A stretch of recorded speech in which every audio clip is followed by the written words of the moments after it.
बोजरा शहर के एक मोहल्ले में, नाम तो अब भी लिखा होता है चौक के बोर्ड पे। मोहल्ला कौन सा था बताऊंगा नहीं, लेकिन उस गली की मिट्टी में जिन कदमों के निशान थे वो कब के धुल चुके हैं। वही टेढ़ी मेढ़ी गलियां जहां हर दूसरे दिन के बाद या तो किसी का से शादी का ढोल निकलता था या फिर रोते हुई माँ की चीखें। उसी मोहल्ले में रहती थी रुबीना, 15 साल की छोटी सी लड़की।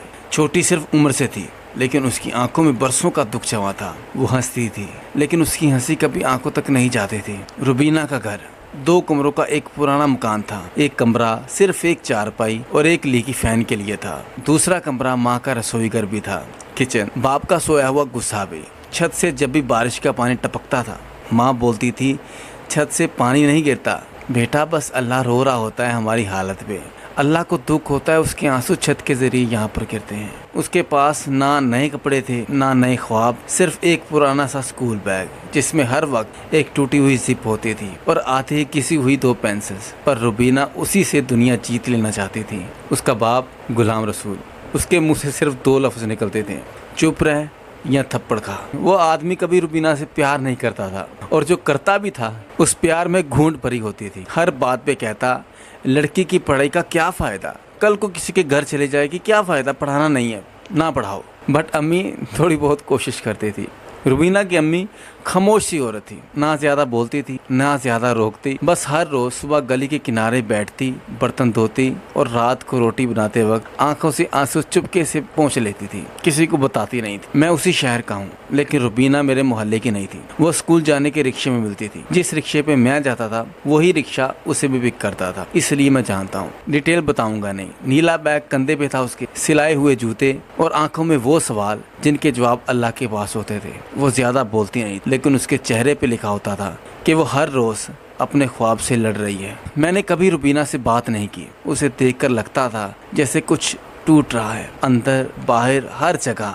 एक शाम जब मैं अपने फ्रेंड के घर जा रहा था, रुबीना के घर के सामने से गुजरा। अंधेरा था। रुबीना की माँ यूजुअल जैसे ही बर्तन धो रही थी, लेकिन उसकी आंखों में एक अजनबी सी गमगीन खामोशी थी। तभी अंदर से आवाज़ आई चीख कर, अम्मी मैं नहीं स्कूल जाना हूँ। उस रात ने रुबीना का सब कुछ बदल दिया। अगली सुबह वो स्कूल नहीं गई, उसकी सीट खाली थी। टीचर ने रोल नंबर कह के बुलाया, रुबीना कोई जवाब नहीं। अगले हफ्ते भी नहीं। बच्चों ने कहा छुट्टी ले ली होगी। वो सिर्फ छुट्टी नहीं थी, वो किसी और सफ़र की तैयारी थी।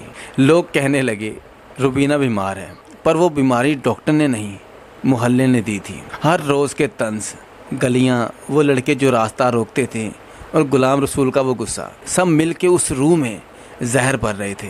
लेकिन घर में दवा नहीं थी, सिर्फ दुआ थी। गुलाम रसूल कहते, दुआ से सब ठीक हो जाता है। शायद वो भूल गया था कि कभी कभी दुआ भी रूठ जाती है। दुआ नहीं, दवा भी ज़रूरी होती है। रुबीना का जिस्म कमज़ोर होता गया, आंखें धुंधलाने लगीं और एक दिन वो उठी नहीं। उसकी माँ चीख रही थी। लोग कहते बच्ची बीमार थी, पर मैं जानता हूँ रुबीना सिर्फ बीमार नहीं थी, वो हारी हुई थी। रुबीना की डायरी में एक पन्ना मिला था बाद में, जिसमें लिखा था, मैं बड़े होकर टीचर बनूंगी ताकि किसी और लड़की को स्कूल जाने से ना रोका जाए। लेकिन उसका ख्वाब उसकी डायरी के पन्ने में दफन हो गया। आज 10 साल हो गए हैं। उस गली से गुजरते वक्त रुबीना याद आती है।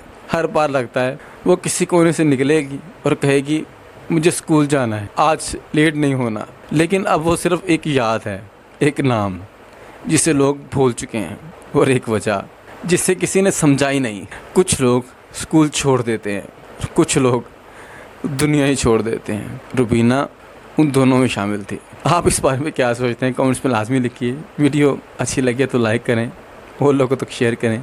मिलते हैं नेक्स्ट वीडियो में। अल्लाह हाफिज़।